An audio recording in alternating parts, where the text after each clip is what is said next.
Magandang araw sa iyo. Salamat sa pagbabahagi mo ng dokumentong ito. Ang pamagat pa lang, kailan nagiging perpekto ang malayang kalooban ng mga angel? Ang bigat na. Mabigat talaga. At sa pag-uusap natin ngayon, parang papasok tayo sa isang cosmic courtroom drama. Ang misyon natin, himayin itong material mo para maintindihan ang isang napakakomplikadong theological na argumento. Isang argumento tungkol sa pag-ibig ng Diyos, sa kanyang mga utos, at ito ang twist, kung paano naging sentro ng lahat ang mga tao. Sige. At ang kaso sa courtroom na yan, ano ba? Ang tanong ay ito, paano mo ipagkakasundo ang isang Diyos na siyang pag-ibig daw, pero may mga utos na ang parusa sa paglabag ay kamatayan sa dagat-dagatang apoy? Oo nga. Parang hindi tugma. At ang sagot daw ayon sa material ay nasa konsepto ng malayang kalooban, hindi lang ng tao kundi lalo na ng mga anghel. Okay, sige, simulan na natin. Para tayong mga jury, titingnan natin ang ebidensya. Unahin natin ang kaso ng prosecution, ika nga, na nagsimula sa isang pagdududa sa langit. Tapos, titingnan natin yung depensa ng Diyos sa pamamagitan ng krus. At sa huli, yung mga star witness na magpapanalo o magpapatalo sa buong kaso. Isang napaka-espesifikong grupo ng mga tao. Tara? So, unahin natin ang pinagmulan ng lahat. Ayon sa source mo, ang punot dulo nito ay ang mga utos ng Diyos. Simple lang daw ang patakaran, di ba? Oo, bale, sundin mo, mabubuhay ka, labagin mo, isusumpa ka at mamamatay. Straightforward. Pero dito pala nagsimula ang isang butas sa argumento. Isang katanungan na unang pumasok sa isip ng mga engel. Tama. At dito na ipinapakita ng material yung kumbaga lead prosecutor, isang karakter na pinangalan ng Helel. Si Helel, sinasabi sa teksto na siya yung pinakamatalino at pinakamagandang engel. Tama? Oo. At si Helel, na malinaw na kumakatawan kay Lucifer, ay naghain ng isang napakatalinong argumento. Ano yon? Sabi niya, at pakinggan mong mabuti to, kung ang mga utos na ito ay sadyang imposible namang sundin ng mga nilalang na may kahinaan, hindi ba't ginagawa nitong isang malupit na tirano at mamamatay tao ang Diyos? Wow! Parang sinasabi niya na pinapanusahan sila para sa isang krimen na hindi naman talaga nila maiiwasang gawin. Grabe, ang bigat ng akusasyon na yan, parang sinasabi niya na ang buong sistema ay isang setup, isang bitag. Eksakto! At ayon sa source, ang argumentong yan ay parang lason na kumalat sa isipan ng mga anghel. Kahit yung mga hindi sumama sa rebelyon, narinig nila yon. At nagkaroon sila ng parang, teka, baka may punto siya. Ganon. Oo, at dyan mismo ang isa sa mga pangunahing ideya ng material na to. Hindi lang ang rebelyon ang problema, ang mismong pagdududa ay isang depekto. Ah, Dahil sa pag-aalinlangang ito, ang malayang kalooban ng mga anghel ay hindi pa kompleto o perpekto. May tanong sila sa isipan nila tungkol sa tunay na karakter ng Diyos. so, teka, ang sinasabi ng source mo ay ang duda mismo ay isang uri ng pagiging hindi kompleto. Tama? Ang free will nila, kahit totoo, ay parang isang perfectong kompas na hindi mo pa nagagamit sa gitna ng bagyo. Hindi ka pwedeng maging 100% sigurado dito hanggat hindi nasusubok. At dahil doon, hindi nila kayang lubusang magmahal at magtiwala sa Diyos. At dahil hindi pwedeng manatili ang pagdududang yan sa langit, dito na ngayon pumapasok ang buong plano ng Diyos. Isang napakahabang plano. Oo, para patunayan sa buong sansinukob minsan at para sa lahat na mali ang argumento ni Halel. Okay, so apektado ang buong langit sa argumentong ito. Paano ngayon sasagutin ng Diyos ang mabigat na akusasyon ni Hillel? Dito na, sa pagkakaantindi ko pumapasok ang krus. Tama. At ayon sa material, ang krus ang Exhibit A at B ng depensa. Meron itong dalawang patunay. Una, yung tinatawag na direktang patunay. Ito yung pamilyar sa karamihan. Oo, yung pag-ako ng anak ng Diyos sa parusa para sa kasalanan ng lahat, ang pagtubos. Pinapakita nito na handang akunin mismo ng Diyos ang parusa na patunay ng kanyang pag-ibig. Gets ko yan. Yan yung parating naririnig natin. Pero may binabanggit ang notes mo na isa pang patunay, isang hindi direktang patunay. Dito ako medyo nalito. Ano pa ba ang pinapatunayan ng krus bukod sa pag-ibig ng Diyos? Magandang tanong yan. Kasi ito yung mas malalim na layer ng argumento. Ipinapakita rin daw ng krus na ang mga utos mismo ay hindi galing sa galit, Ah, okay. kundi galing sa pag-ibig. Nilikha ang mga ito para protektahan ang mga nilalang sa sakit, sa kaos, sa pagdurusang dulot ng kasalanan. So, ang paglabag sa utos ay hindi lang pagsuway sa Diyos. Ito ay pagsira sa sarili. Okay, so ang krus ay parang isang malaking I told you so ng pag-ibig. Sinasabi ng Diyos, tingnan ninyo ang resulta ng kasalanan. Ito ang sakit na gusto kong iwasan ninyo. Ganun nga. So, yan ang exhibit A at B mula sa depensa. Pero parang hindi pa tapos ang kaso. Pwede pa rin sabihin ni Helel, okay, pinatunayan mo ang pag-ibig mo, pero hindi mo pa rin sinasagot ang punto ko. Imposibleng sundin ang batas mo. Sakto. At dyan papasok ang pinaka-critical na bahagi ng plano. Hindi sapat na sabihin lang ng Diyos, kaya niyong sundin yan. Kailangan ng ebidensya. Buhay na ebidensya. Kailangan ng mga saksi. At ayon sa teksto, ang mga susing saksi na ito ay hindi manggagaling sa mga anghel. Kundi sa mga tao. Oo, sa mga tao. At dito nagiging mas komplikado, hindi lang kahit sinong tao. May template muna, di ba? Isang orihinal na preba, ang tinatawag sa teksto na huling Adan. Oo, si Kristo.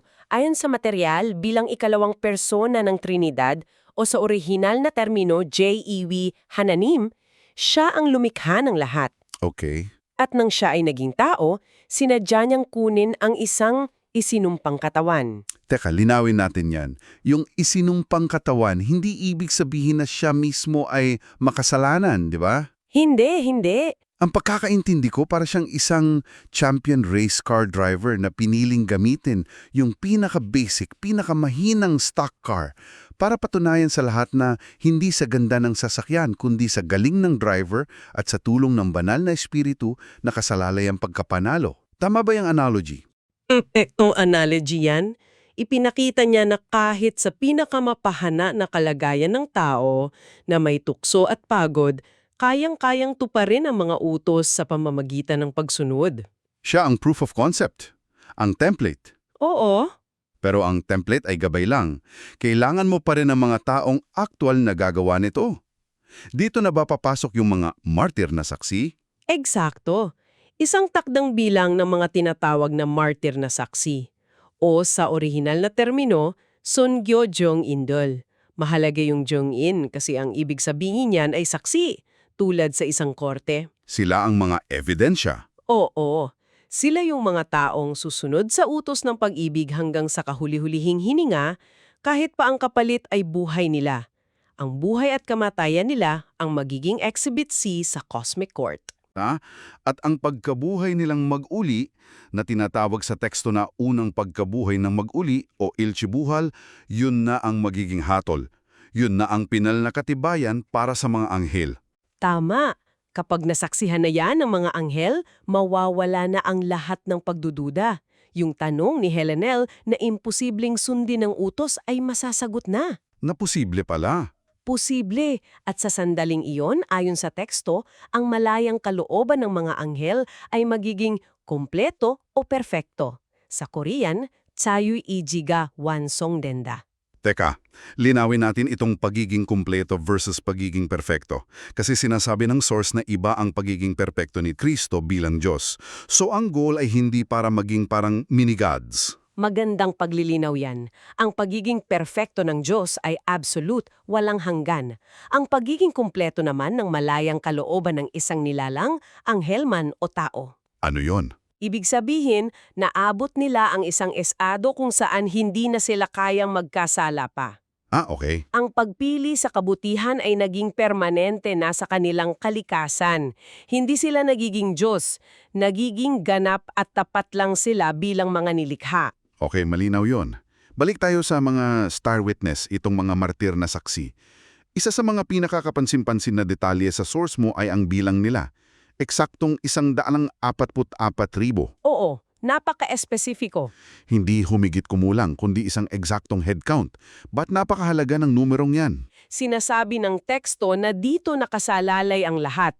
Ang buong plano ng pagpapatunay ay nakatayo o bumabagsak sa katuparan ng eksaktong numerong ito. Paano? Kung ang bilang ay 143,939, kung kahit isa lang sa kanila ay mabigo o tumalikod sa huling sandali, guguho ang buong argumento ng Diyos laban kay Hallel. Seryoso? Oo. Sa madaling salita, sa cosmic debate na to, si Satanas ang mananalo. Teka lang, ang bigat niyan. Parang ang fragile naman ng plano ng Diyos kung ganun. Ibig sabihin, ang buong katarungan ng Diyos ay nakasalalay sa pagpili ng 144,000 na tao. Ba't magse-set up ang isang all-powerful na nilalang ng ganung plano? Tinatalakay ba yan ng source? Tinatalakay niya ito at dito lalong nagiging interesting. Dahil sa napakalaking pressure na yan, ipinapahiwatig ng teksto na ang 144,000 na ito ay posibleng mayroon ng kumpletong malayang kalooban. Bago pa man. Oo, bago pa man sila dumaan sa kanilang huling pagsubok bilang mga martir. Wait a minute. Kung meron na silang kumpletong malayang kalooban, ibig sabihin sigurado na ang tagumpay nila. Hindi na sila pwede magkasala. Mukhang gano'n nga. So, kung ganun, nasaan ang drama? Nasaan ang tunay na pagsubok? Parang nanonood ka ng replay ng laro na alam mo na ang score. Dito, kailangang tandaan kung sino ang audience. Ang drama hindi para sa kanila, kundi para sa mga nanunood, ang mga anghel na may pagdududa. Okay. Ang kanilang pagiging martir ay hindi na isang pagsubok, kundi isang pampublikong demonstrasyon. Ito na yung huling exhibit sa korte, ang pagbasa ng hatol. So, sigurado na ang tagumpay nila? Oo, dahil naabot na nila ang estado kung saan hindi na sila kayang talunin ng kasalanan. Sila ang magiging final, hindi matakawarang patunay na mag-aalis ng duda sa buong kalangitan. Wow. Ang buong justification ng karakter ng Diyos ay nakasalalay sa balikat ng isang takdang bilang ng mga tao. Ibang klase yan. Parang binabago nito ang tingin natin sa kasaysayan. Tama. Ang lahat ng digmaan, pagunlad, pagbagsak ng sibilisasyon ay parang backdrop lang pala para sa huling akto ng cosmic drama na ito. Grabe. Ganyan nga ang pagkakalatag ng argumento sa material. Ang kasaysayan ng tao ang entablado kung saan nilulutas ang isang problema na nagsimula sa langit. At ang sakripisyo ng 144,000 ay hindi lang para sa sarili nilang kaligtasan. Eksakto. Okay, para ibuod natin ang lahat ng ito. Ang material mo ay naglalahad ng isang teolohiya na parang isang engranding legal drama. Nagsimula sa isang akusasyon mula kay Hallel. Na nagsabing malupit at hindi makatarungan ang batas ng Diyos. At ang buong kasaysayan ng tao ay naging paraan ng Diyos para itayo ang kanyang depensa. Ang krus ni Kristo ang naging unang ebidensya. Ebidensya ng kanyang pag-ibig at ng posibilidad ng pagsunod. At ang 144,000 martir na saksi ang magiging pinal na testimonya na tuluyang wawasak sa kaso ni Hallel. Na siyang magpapatunay sa mga nagdududang ang Diyos ay tunay na makatarungan at mapagmahal. At dahil doon, ang konsepto ng malayang kalooban dito ay hindi lang basta isang switch na pipiliin ka kung tama o mali. Mas malalim pa pala. Tama! Ito ay isang paglalakbay, isang proseso. Ang layunin ay hindi lang ang paulit-ulit na pagpili sa tama, kundi ang pag-abot sa isang estado kung saan ang pagpili sa kabutihan, sa pag-ibig at sa Diyos ay nagiging permanente at hindi na mababago. At yan ang ultimong nagwawakas sa mismong posibilidad ng pagkakasala sa hinaharap. Yun na nga. At bilang pangwakas na kaisipan para sa'yo, kung ang isang maliit at takdang bilang ng mga tao ang may hawak ng susi sa paglutas ng isang duda na bumababagag sa buong kalangitan, ano kaya ang ipinahiwatig nito tungkol sa bigat at kahalagahan ng bawat individual na pagpili natin sa araw-araw? Maaring ang mga desisyon natin ay maepekto sa isang mas malawak na espiritual na katotohanan na hindi natin lubusang nakikita. Isang bagay na sulit pag nilayan.